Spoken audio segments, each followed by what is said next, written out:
মশার মতো এই ছোট্ট পতঙ্গের কামড়ে বিরক্ত হয়নি এমন কোনো মানুষ নেই। মশা আমাদের প্রত্যেকের বাড়িতে সন্ধ্যা হলেই বেশি উৎপাত করে। আর এরা শুধু আমাদের বাড়িতে উৎপাত করে তা না, এরা কিন্তু আমাদের শরীরে নানা রকম রোগ সৃষ্টি করে। যেমন ডেঙ্গু, ম্যালেরিয়ার মতো ভয়ানক রোগ কিন্তু সৃষ্টি করে।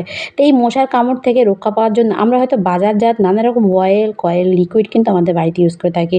কিন্তু এর থেকে নির্গৃত ধোঁয়া বা গন্ধ যে আমাদের শরীরের মধ্যে গিয়ে যে ভয়ঙ্কর রোগ সৃষ্টি হতে পারে, আমরা হয়তো অনেকেই জানি না। তা আমরা যদি সেরকম কিছু ইউজ না করে ঘরোয়া পদ্ধতিতেই মশা দূর করতে পারি, তাহলে কেমন হয়? আজকের ভিডিওতে অসাধারণ একটা টোটকা শেয়ার করব, যেটা দিয়ে আপনারা বাড়ির থেকে 5 মিনিটের মধ্যে কিন্তু মশা দূর করতে নিতে পারবেন। একদম প্রাকৃতিক উপায়ে, কোনো রকম ওষুধ, কেমিক্যাল কিন্তু এখানে আমি ইউজ করব না। আর এটা আমি নিজে বাড়িতে বানিয়েছি, বানিয়ে তারপর কিন্তু আমি আপনাদের কাছে শেয়ার করছি। তো এখানে প্রথমে যেটা লাগবে সেটা হলো লং। লং কিন্তু আমাদের প্রত্যেকের বাড়িতে থাকে। আর এখানে কিন্তু যে ফুলওয়ালা লং, সেই লংটা কিন্তু আপনারা নিয়ে নেবেন। এখানে আমি 5 থেকে 6-7টা এখানে আমি লং কিন্তু নিয়ে নিয়েছি। লওয়ার পর একটা প্লাস্টিকের মধ্যে দিয়ে এটা কিন্তু একটু ভালোভাবে একটু একটু যতটা গুঁড়ো হয় আর কি, সেই হিসেবে কিন্তু এভাবে আপনারা একটু গুঁড়ো করে নেবেন। এই লং কিন্তু মশা মারার ক্ষেত্রে অনেকটাই কার্যকরী। মশা এই লংয়ের গন্ধ কিন্তু একদমই সহ্য করতে পারে না। সেজন্য প্রথমে কিন্তু লং আপনারা অবশ্যই নিয়ে নেবেন।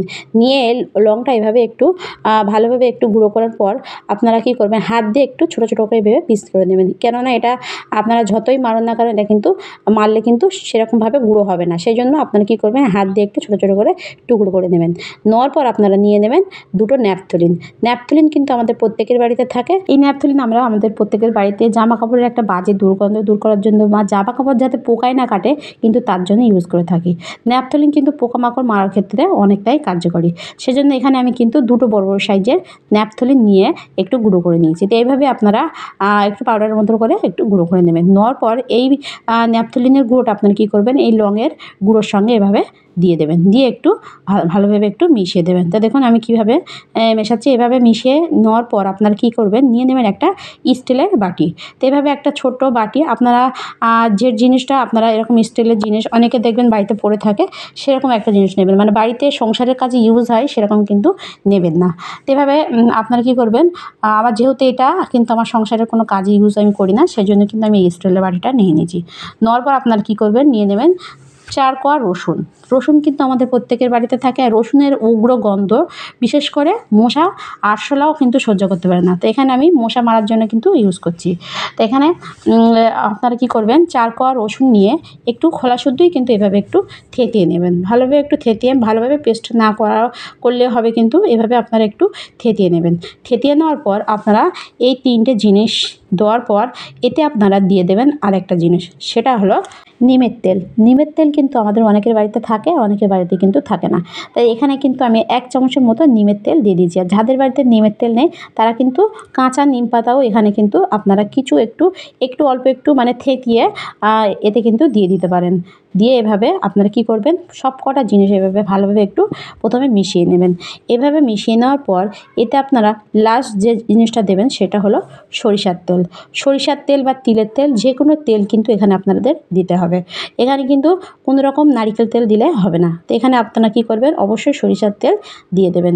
দেওয়ার পর এখানে কিন্তু পরিমাণ মতো, মানে আপনারা যতটা বানাবেন সেই হিসেবে কিন্তু সরিষার তেলটা দিতে হবে। এভাবে সরিষার তেলটা দিয়ে এটা আপনারা ভালোভাবে একটু এভাবে মিশিয়ে নেবেন। প্রথমে মিশিয়ে নেওয়ার পর আপনারা চলে যাবেন গ্যাসে। গ্যাসটা আপনারা কী করবেন, একদম লো ফ্লেমে দিয়ে এটা আপনার এই বাটিটা আপনারা বসিয়ে দেবেন। দিয়ে আপনারা এটা আপনারা একটু নাড়বেন। এভাবে নাড়লে দেখবেন যখন এই তেলটা ফুটবে, মানে সব কটা জিনিস কিন্তু খুব সুন্দরভাবে এই তেলের সঙ্গে মিশে যাবে। তা দেখুন আমি আপনাদের দেখাচ্ছি কীভাবে। দেখুন কিছুক্ষণ এটা গরম হওয়ার পর দেখবেন এরকম একটা ফেনা হয়ে উঠবে তেলটা। এভাবে ফেনা হয়ে উঠে আপনারা একদম লো ফ্লেমে গ্যাসটা অবশ্যই রাখবেন। আর রেখে এটা আপনারা একটু 5 মিনিটের জন্য এটা এইভাবে আপনারা তেলটা এইভাবে ফুটিয়ে নেবেন। তা 5 মিনিট হয়ে গেলে আপনারা কী করবেন, এটা কিন্তু নামিয়ে নেবেন। তো দেখুন আমি এখানে কিন্তু ভালোভাবে একটু এই তেলটা সব কটা জিনিস কিন্তু তেলের সঙ্গে ফুটিয়ে নিচ্ছি। এভাবে আপনারা অবশ্যই এটা কিছুক্ষণের জন্য ফুটিয়ে নেবেন। তো এই ফুটিয়ে নেওয়ার সময় আপনারা যখন দেখবেন এটা একদম একটু লালচে মতো হয়ে গেছে, মানে রসুনটা যখন একটু লালচে মতো হয়ে যাবে, তখন কিন্তু এটা আপনারা নামিয়ে নেবেন। তা দেখুন এটা কিন্তু আমি নামিয়ে নিয়েছি। আর নামিয়ে নেওয়ার পর এটা আপনারা কী করবেন, কিছুক্ষণের জন্য ঠান্ডা হওয়ার জন্য কিন্তু এটা রেখে দিতে হবে। তো এটা আমি ঠান্ডা হয়ে গেলে তারপর আমি আপনাদের দেখাচ্ছি। দেখুন এখানে কিন্তু আমার ঠান্ডা হয়ে গেছে। আর এভাবে ঠান্ডা করার পর আপনারা নিয়ে নেবেন একটা পাত্র আর একটা চা সেখানে নিয়ে তেলটা আপনার কী করবেন, ভালোভাবে একটু ছেঁকে নেবেন, যেন কোনো মানে রসুনের খোলা বলুন বা কোনো কিছু যেন তেলের সঙ্গে না থাকে। এভাবে আপনারা অবশ্যই একটু ভালোভাবে কিন্তু ছেঁকে নেবেন। এইভাবে চামচ দিয়ে একটু চাপ দিলে দেখবেন তেলগুলো খুব সুন্দরভাবে কিন্তু এভাবে বার হয়ে যাবে। তো দেখুন এখানে কিন্তু আমার তেলটা পুরোটা বার করা হয়ে গেছে। তো এভাবে আপনারা অবশ্যই তেলটা বার করার পর তারপর আপনারা নিয়ে নেবেন আরেকটা জিনিস, সেটা হলো রিফিল। তা দেখুন আমাদের প্রত্যেকের বাড়িতে এরকম মশা মারা নানান ধরনের কিন্তু রিফিল কিন্তু আমরা কিনে থাকি, কিন্তু এগুলো অয়েলগুলো শেষ হয়ে গেলে আমরা কিন্তু এগুলো ফেলে দিই। কিন্তু এগুলো ফেলে না দিয়ে এভাবে আমরা আবার কাজে লাগাতে পারি। তা দেখুন এখানে আমি যে রিফিলটা নিয়ে নিয়েছি, নিয়ে আমি কী করলাম, তেলগুলো কিন্তু এই রিফিলে ভরে নিলাম। এভাবে ভরার পর এর মুখে যে পেন্সিলের মতো যে অংশটা, এটা কিন্তু আপনারা অবশ্যই একটু সাবধানে লাগাবেন, না হলে কিন্তু এটা ভেঙে যেতে পারে। এভাবে আপনারা লাগানোর পর উপরের যে ঢাকনাটা আপনারা লাগিয়ে এটা কিন্তু এভাবে রেডি করে নেবেন। দেখুন এভাবে রেডি করার পর এটা কিন্তু তৈরি হয়ে গেছে। এতে কিন্তু কোনো রকম কেমিক্যাল কিন্তু দেওয়া নেই, একদম প্রাকৃতিকভাবে এটা কিন্তু তৈরি। আর এটা যদি আপনারা বাড়িতে ইউজ করেন তাহলে দেখবেন আপনাদের বাচ্চাদের কোনো স্বাস্থ্যের ক্ষতিও হবে না। এটা আপনাদের ঘরে বা রান্নাঘরে যে কোনো জায়গায় আপনারা সুইচ বোর্ডে দিয়ে সুইচটা অন করে দেবেন, তাহলে দেখবেন আপনাদের ঘরের কর্নারে লুকিয়ে থাকা মশা কিন্তু খুব সহজে কিন্তু বার হয়ে যাবে এবং মারা যাবে। এটা 100% কার্যকরী, অসাধারণ একটা ঘরোয়া টোটকা। আপনারা অবশ্যই একবার অন্তত বানান, তাহলে বুঝতে পারবেন এটা কতটা কাজের। আর এই অয়েলটা আপনারা আরেকটাভাবেও ইউজ করতে পারেন। অনেকের বাড়িতে হয়তো এই রিফিলটা নেই, তারা কীভাবে ইউজ করবে? তাদের জন্য আপনারা কী করবেন, নিয়ে নেবেন এরকম ছোট্ট একটা কাঁচের শিশি। কাঁচের শিশি আমাদের প্রত্যেকের বাড়িতে কিন্তু থাকে এরকম ছোট। তো এরকম অবশ্যই একটু ছোটো দেখে নেবেন। নিয়ে আপনারা কী করবেন, এর যে ছিপিটায় একটু যেকোনো একটা পেরেক দিয়ে বা একটা কাঁচি দিয়ে এভাবে আপনারা কী করবেন, একটু ছিদ্র করে নেবেন। প্রথমে কী করবেন, এর ছিপিটা একটু এভাবে ছিদ্র করে দেবেন। ছিদ্র করে নেওয়ার পর আপনারা কী করবেন, যে কোনো একটা সুতির কাপড় আপনারা কী করবেন, একটু অল্প করে একটু এভাবে আপনারা নিয়ে নেবেন।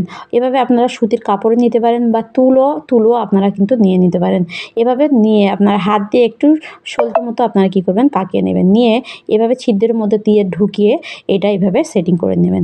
নেওয়ার পর এই অয়েল আপনারা এতে মানে ভরে নেবেন, যতটা ধরে আর কি। এইভাবে একটু খালি রেখে আপনারা কিন্তু এটা ভরে নেবেন। নিয়ে আপনারা এই সলতেটা এইভাবে ঢুকিয়ে দেবেন। দেখুন আমি কীভাবে করছি। এভাবে ঢুকিয়ে দিয়ে এর মাথায়, যে এই সলতের মাথায় দেখবেন একটু অয়েল আপনারা কী করবেন, হাত দিয়ে লাগিয়ে দেবেন। লাগিয়ে দেওয়ার পর আপনারা একটা দেশলাই দিয়ে এটা আপনারা জ্বালিয়ে দেবেন। এভাবে জ্বালালে দেখবেন এর থেকে নিগৃহীত ধোঁয়া মশা কিন্তু একদমই সহ্য করতে পারবে না। আর মশা দেখবেন কর্নারে লুকিয়ে থাকলেও সেখান থেকে কিন্তু এর গন্ধে কিন্তু বার হয়ে আসবে। এটা আপনারা কিছুক্ষণ জ্বালিয়ে একটু মানে কিছুক্ষণের জন্য জ্বালাবেন, 5 মিনিটের জন্য জ্বালাবেন। জ্বালিয়ে আপনারা কী করবেন, এভাবে নিভিয়ে দিতে পারেন বা এভাবে জ্বালিয়েও রাখতে পারেন। নিভিয়ে দিলে দেখবেন এর থেকে ধোঁয়া কিন্তু খুব সুন্দর একটা ধোঁয়া বার হবে। আর এই ধোঁয়া কিন্তু মশা কিন্তু একদমই সহ্য করতে পারবে না। এই ধোঁয়ার চোটে কিন্তু তারা ঘর থেকে বেরিয়ে যাবে। আর অবশ্যই আপনারা কী করবেন, এটা যখন জ্বালাবেন ঘরের দরজা জানলা আপনারা অবশ্যই বন্ধ রাখবেন। তো এভাবে আপনারা এই দুটো পদ্ধতির মধ্যে যে কোনো একটা পদ্ধতিতে আপনারা মশা দূর করতে পারেন। তা কোনো রকম ওষুধ কেমিক্যাল ছাড়া ঘরোয়া পদ্ধতিতে আপনারা এই টিপসটা ফলো করে দেখতে পারেন। তা ভিডিওটা এই পর্যন্ত। ভালো লাগলে লাইক, কমেন্ট, শেয়ার করতে ভুলবেন না। বাই।